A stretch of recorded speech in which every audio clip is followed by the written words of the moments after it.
Последний вагон, самогон, нас таких миллион.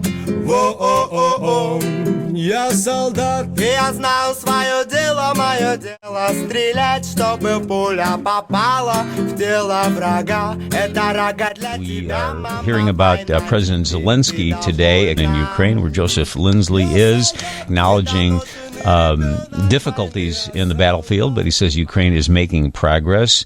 And they say that Ukraine has retaken more than 14 square miles of territory from Russia in the past week. Good news. Joseph? Bob, yes, good afternoon from Lviv. That 14 square miles, given the size of Ukraine and the size of occupied territory, is not that much. But the real challenge is the Russians had time to create serious minefields in the territory they occupy. And so Ukrainians very methodically, had to be very careful in removing the mines. And the Russians have also, they deployed mines by firing rockets where they sort of rained down mines into fields that had already been cleared. So it's very painstaking process to clean that up. And that's a main reason why the counteroffensive has been so slow. But it is a steady progress, and Ukrainians are pushing forward and gaining ground.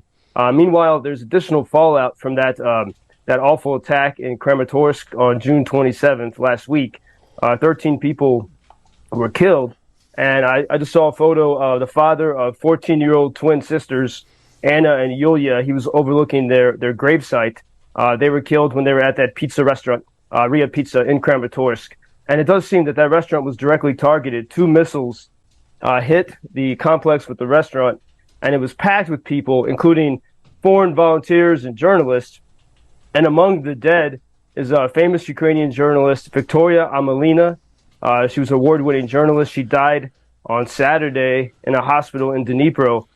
She had founded a couple famous literary festivals, including there's a little town in Donbass called New York. It was named that in the late 1800s, and she created a film festival, a literary festival there. And among the people she was dining with were some foreign journalists, including famous Colombian writer Hector Abad. And he gave an interview with the Spanish newspaper El País, describing the harrowing scenes that they went through. He said, "We were having a laugh, and suddenly we found ourselves in hell." Just imagine, you're sitting there having, having dinner. And he said they were arguing, they were joking because they couldn't get any alcohol, because in that town, alcohol is, banned in the wartime. And so they were having a lighthearted conversation. And then he says, "An explosion jolted us like a bolt of lightning. Time seemed to slow down as everything fell around us." He said, "My body was covered with dark splatters, so I thought I was injured, but I didn't feel any pain. They say that when you're hurt, sometimes there's no pain. I stayed quiet. My ears were ringing. I still have that. I still have the ringing in my ears. People were screaming all around me from fear and pain, and I somehow managed to stand up." Then he said in the rubble, he saw a fellow Colombian journalist, Catalina Gomez, and she was still alive. And then he said, in all the chaos, they thought that Amelina, the Ukrainian writer, that she was unhurt because she was sitting upright with her eyes closed. And at first they thought somehow she had miraculously escaped unscathed. There was no blood on her, but it turns out she was not responding. She was horribly injured inside, and they had to take her to the hospital in Dnipro, where she died. And so just to see that very personal account from a journalist who bravely came here from Colombia, and one moment, and it's a reminder that this can happen anywhere in Ukraine. One moment you're sitting at a restaurant, a lively place with music and food. And then the next moment, everything is in rubble.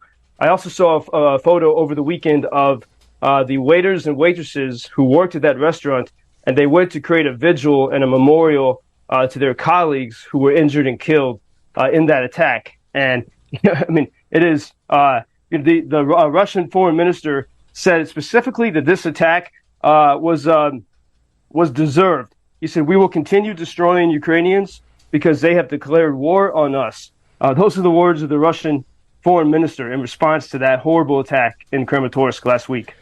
So awful, but your reports are so important, Joseph, because you make those casualties personal, and those people become more than just statistics, and that's what we need to think about.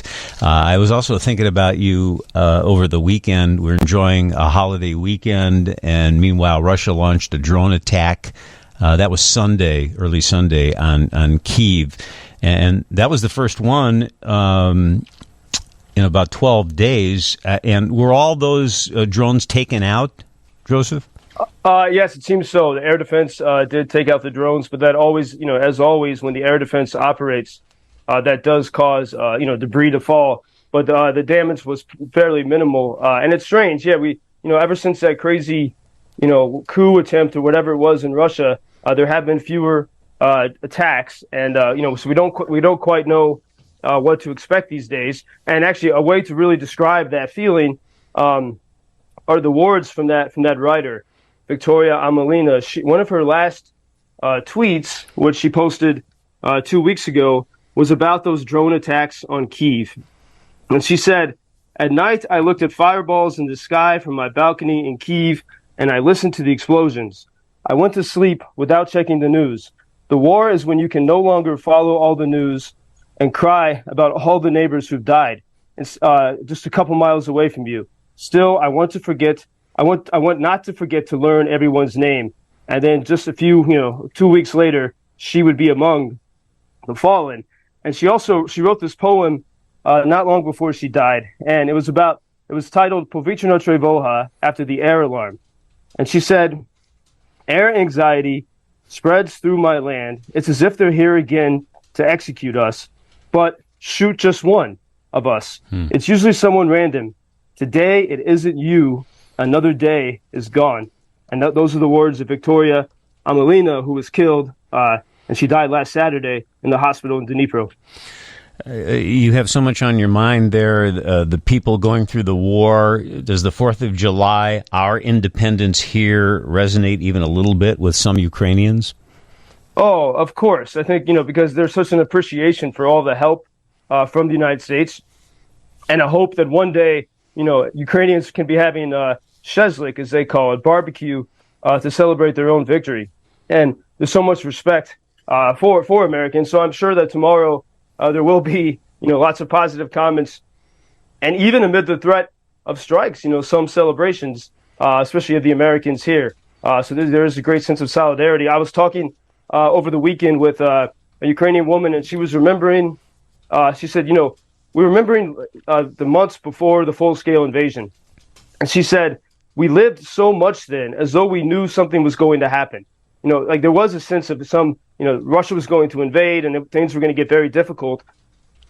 And so in that time before the full-scale invasion, people really did live fully here and live well. And maybe that's a good reminder for everyone in America, if you live in a peaceful place, to enjoy these holidays when we have them, because you need that strength for challenges that come down the road later on.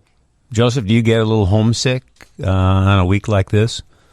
I think not, because, thinking of the 4th of July is exactly why I'm here. It's a cause of freedom and of independence and dignity. And so actually I'd want to be here in the fight on the 4th of July. And I think that's the best way for me to celebrate our Independence Day as an American.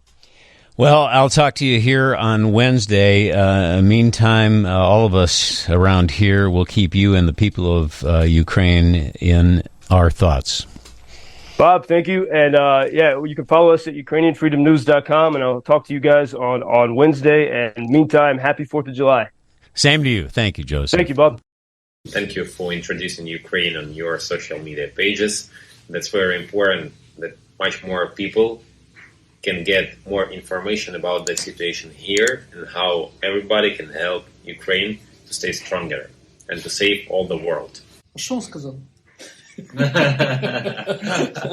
Well, which side are you on? На чиїй ти стороні? Come on now. Oh, which side are you on? На чиїй ти стороні?